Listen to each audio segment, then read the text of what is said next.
काव्य में 3 लोक में जितने भी अकृत्रिम जिन मंदिर हैं उन सब की वंदना करते हुए मंगल की प्रार्थना की गई है, क्योंकि जिन प्रतिमा का दर्शन प्रत्यक्ष अथवा परोक्ष वंदना हमारे पाप कर्मों का क्षय करने वाली है और हमारे जीवन को मंगलमय बनाने वाली है।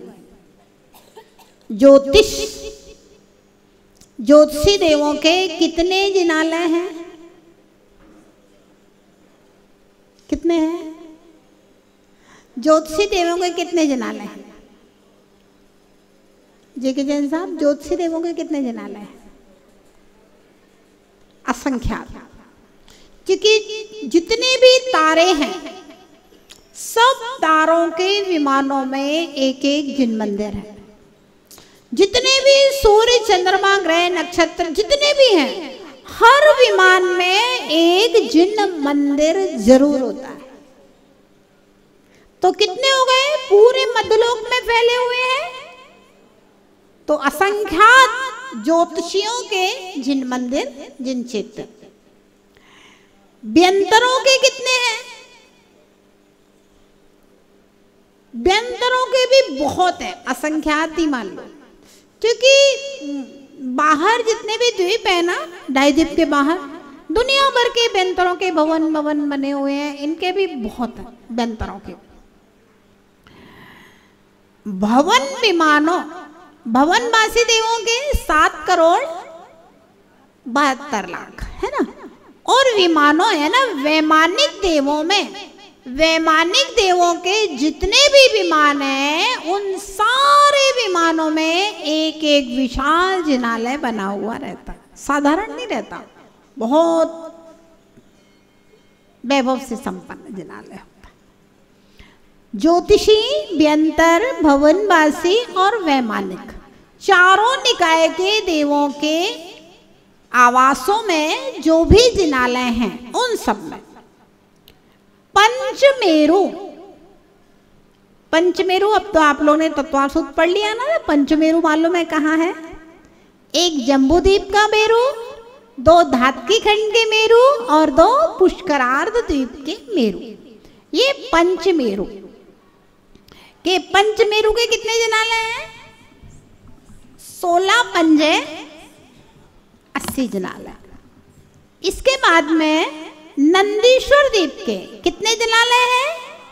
52 जिनालय। कितना बड़ा नंदीश्वर द्वीप है? जयमाला में पढ़ते हैं ना, 163 कोटि योजन महा, लाख 84 एक दिस में लहा, 8वां दीप नंदीश्वरम बाश्वरम, भोन 52 प्रतिमा नमो सुखकरम। 163 करोड़ 84 लाख महायोजन एक साइड में, फिर उसको आप चारों तरफ घुमा दीजिए, इतना बड़ा नंदीश्वर द्वीप है। और उसमें 8वां द्वीप है भौन, भौन मतलब भवन, 52 जो जिनेंद्र भगवान के भवन है, जिनालय हैं, उनकी प्रतिमा को नमस्कार करता हूं, वे मेरे जीवन को सुखी बनाने वाले हैं। नंदीश्वर द्वीप में ज्योतिष, व्यंतर, भवन, विमानों, पंचमेरु, नंदीश्वर में। जम्बू शालमली कहाँ पे है ये वृक्ष? देवकुरु और उत्तर कुरु में जम्बू वृक्ष और शालमली वृक्ष। इसी प्रकार से धातकी खंड में भी है, दोनों उत्तर कुरु देवकुरु में, और पुष्करार्ध में भी उत्तर कुरु देवकुरु में। कितने हो गए? 5 और 5 10। चैत्य वृक्ष, बक्षारगिरी, बक्षारगिरियां होती हैं एक विदेश क्षेत्र से संबंधी 16 बक्षार गिरियां होती हैं। 5 विदेश क्षेत्र की 80 बक्षार गिरियां होती हैं। इन बक्षार गिरियों के ऊपर एक एक विशाल जिनालय होता है। तो 80 बक्षार गिरियों के 80 जिनालय हो गए बक्षार गिरी। इसके बाद में कुलाचल अपन ने जम्बूद्वीप में पढ़े हैं ना, हिमवन माहिमवन निसद नील रुक्मी शिखरिन, इनको कुलाचल कहते हैं। तो 6 पर्वत यहाँ के, 12 धात्की खंड के और 12 पुष्कर वर्द्वीप के, पुष्करार्ध के, ऐसे 30 कुलाचलों पर एक एक विशाल जिन मंदिर होता है। कुलाचल गिरिवर में, कुलाचल पर्वत पे रजत, रजत से तात्पर्य होता है विजयार्ध पर्वत को रजत पर्वत भी कहते हैं, क्योंकि वह चांदी जैसे रंग का होता है। तो विजयार्ध पर्वत कितने हैं पूरे अड़ाई द्वीप में? कितने विजयार्ध पर्वत? जम्बूद्वीप में 170 विजयार्ध पर्वत हैं। जम्बूद्वीप में 34, धात्की खंड में 34 के दूने 68 और पुष्करार्ध में 68, ऐसे कुल मिलाकर के 170 विजयार्ध पर्वत होते हैं। इन सब के ऊपर एक एक कृत्रिम विशाल, छोटा मोटा नहीं, 108 शिखरों वाले सारे कृत्रिम जिनालय होते हैं। तो उन पे एक एक चैत्यालय। रजत, रुचक गिरी, रुचक गिरी कहाँ पर है? एक रुचकवर द्वीप है, ये 13 नंबर का द्वीप है। इस 13वें नंबर के द्वीप के बीचों बीच में कुंडल जैसे आकार का, जैसे मानसोत्तर पर्वत था ना, ऐसी एक रुचक गिरी है। उस गिरी के ऊपर चारों दिशाओं में 4 अकृत्रिम विशाल जिनालय, 108 शिखरों वाले विशाल जिनालय, बहुत बड़ी रुचक गिरी है। रुचक गिरी ईश्वाकार, ईश्वाकार 4 होते हैं, 2 धात्की खंड में है और 2 पुष्कर वर्द्वीप में। इनमें एक एक अकृत्रिम जिनालय विशाल। कुंडल, कुंडलगिरी 11वें नंबर का जो द्वीप है वह कुंडलवर द्वीप है। उस कुंडलवर द्वीप में एक गोल मानसोत्तर पर्वत की डिजाइन वाला कुंडलगिरी है। उस कुंडलगिरी के ऊपर चारों दिशाओं में एक एक विशाल जिनालय हैं। ये जिनालय छोटे मोटे नहीं होते हैं, हजारों लाखों किलोमीटरों के एक एक जिनालय होते हैं। ये जो आप पढ़ रहे हैं ना, ये साधारण नहीं है, असाधारण है, अकृत्रिम है। कुंडल, कुंडल मानसोत्तर पर्वत के ऊपर भी चारों दिशाओं में एक एक जिनालय होता है। गजदंत, एक सुमेरु पर्वत संबंधी 4 गजदंत होते हैं, तो 5 सुमेरु संबंधी 20 गजदंत। इन गजदंतों के ऊपर एक एक विशाल जिनालय हुआ करता है। अकृत्रिम जिन ग्रह मंगल पे, ये जितने भी हमने जिनालय पढ़े हैं ये सब अकृत्रिम जिनालय है, हमारे द्वारा बनाए हुए नहीं है, अनादिकाल से अनंत काल तक रहने वाले। ये अकृत्रिम जिन ग्रह जिनालय मंगलमय है और जिन शासन नित जयमंद। इन अकृत्रिम जिनालयों से मेरा मंगल हो, मंगलमयी है ये, और जिनेंद्र भगवान का शासन हमेशा जयवंत रहे। चलिए आगे की लाइन है, एक साथ ही पढ़ लेते हैं, हिंदी है। ऋषभनाथ कैलाश गिरी से वर्धमान पावापुर से वासु नेमिनाथ गिरनारी से तीर्थराज सम्मेद शिखर से। अब निर्वाण भूमिया जो है ना, मोक्ष भूमिया, ये मोक्ष भूमिया भी मंगलकारी है। जब हम वहाँ जाते हैं ना तो हमें मोक्ष का याद आता है, शुद्ध आत्मा का स्मरण होता है, भगवान यहाँ से मोक्ष का इसी की सीध में सिद्धालय में विराजमान हुए। तो इन मोक्ष भूमिया का स्मरण भी, आराधना हमारे लिए मंगलकारी है।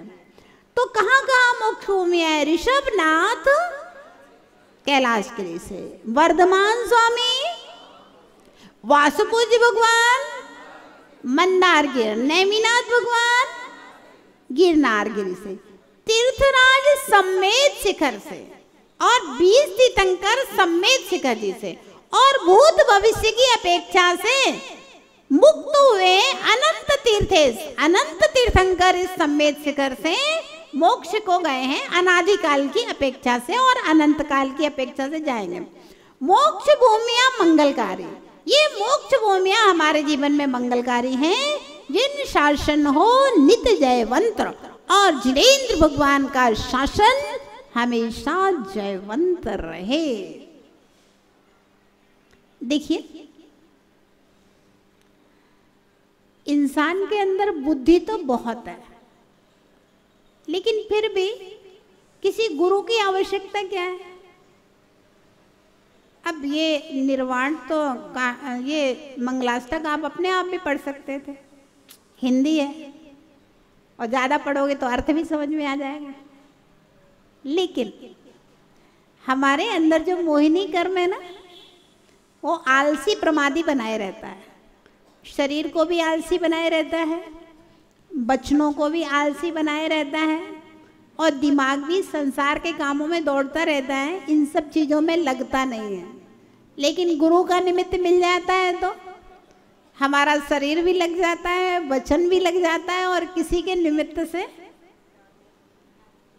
मन भी लग जाता है, और थोड़ा समझा देते हैं तो समझ में भी आ जाता है। ऐसे आप मंगलाष्टक कभी पढ़ते होंगे तो वही पंडित जी ने पढ़ लिया, काम खत्म है।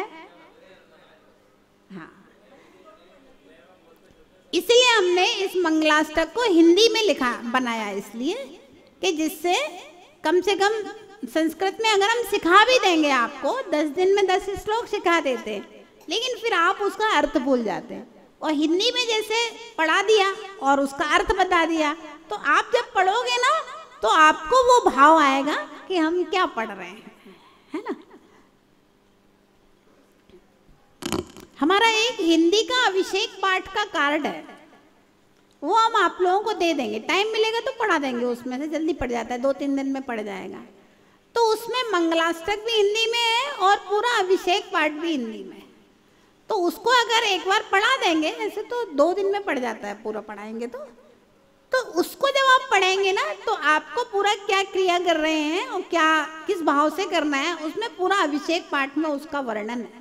उसको हम पढ़ा देंगे, दीपावली पूजन के बाद 1-2 दिन का टाइम रहेगा तो उसको पढ़ा देंगे, खाली टाइम। सिद्ध भक्ति कौन सी? वो अशरीरा जीवगणा पढ़ा देंगे, कोई दिक्कत, सब पढ़ा देंगे, जो जो पढ़ना है पढ़ा देंगे। कि अब तो पढ़ने वालों के लिए ही टाइम बचा हुआ है, प्रवचन वाले तो कोई आते ही नहीं है। क्या? हाँ, 14 गुण स्थान वो भी पढ़ा देंगे, सब पढ़ा देंगे। है नहीं, अपने ऊपर निर्भर है। आप लोगों को समझाने के लिए एक दिन में शॉर्ट में समझा देंगे, और ऐसे पढ़ो तो 2 इतने बड़े बड़े ग्रंथ है 14 गुण स्थान को समझाने के लिए, है ना। शॉर्ट में एक दिन में समझा देंगे, एक व्यवहारिक भाषा में समझ में आ जाता है। चलिए, अब धर्म की महिमा अगले काव्य में, चलिए एक साथ बोलते हैं। जैन धर्म की अतिशय महिमा, सर्प बने फूलों का हार, पुष्प से कोमल हो सीधा, देव सदा सेवा में तत्पर, रत्न वृष्टि हो महिमावन, सम्यक धर्म भावना मंगल, जिन शासन हो। जैन धर्म की अतिशय महिमा, कैसी महिमा है? सर्प बने फूलों का हार। सोमासती के लिए सांप भी फूलों का हार बन गया था। शत्रु मित्र हो, धर्म के प्रभाव से शत्रु भी मित्र बन जाते हैं। अब देखिए, विभीषण तो राम का शत्रु ही था, लेकिन रावण का भाई, रावण शत्रु तो राम, विभीषण शत्रु, लेकिन विभीषण राम के पास आ गए। शत्रु भी मित्र बन जाता है, उपकार करने वाला हो जाता है। शत्रु मित्र हो, विष अमृत हो जाता है। धर्म के प्रभाव से विष भी अमृत हो जाता है। धनंजय के पुत्र का विष दूर हो गया था, है ना। धर्म के प्रभाव से विष अमृत। पुष्प से कोमल हो असीदार, तलवार भी अगर चलाई जाए, सेठ सुदर्शन के ऊपर तलवार चलाई गई थी तो वह भी फूल की माला बन गई थी। देव सदा सेवा में तत्पर, चंडाल ने भी अगर चतुर्दशी का व्रत ले लिया था, अहिंसा व्रत, तो सम्राट ने तो चंडाल को मगरमच्छ वाले तालाब में फिकवा दिया था, लेकिन राजकुमार डूब जाता है और चंडाल के लिए सिंहासन और देवों के द्वारा पुष्प वृष्टि होने लगती है। देव सदा सेवा में तत्पर, धर्मात्मा की सेवा में देव भी तत्पर हो जाते हैं। रत्न वृष्टि हो महिमावंत, और जहाँ पर मुनियों के आहार होते हैं वहां पर रत्नों की वृष्टि, पंचाश्चर्य भी हो जाते हैं। ऐसी महिमा है जिन धर्म की। सम्यक धर्म महात्म भावना मंगल, समीचीन सम्यक दर्शन पूर्वक जो धर्म भावना होती है वह मंगलमयी है, और जिनेंद्र भगवान का शासन हमेशा जयवंत रहे।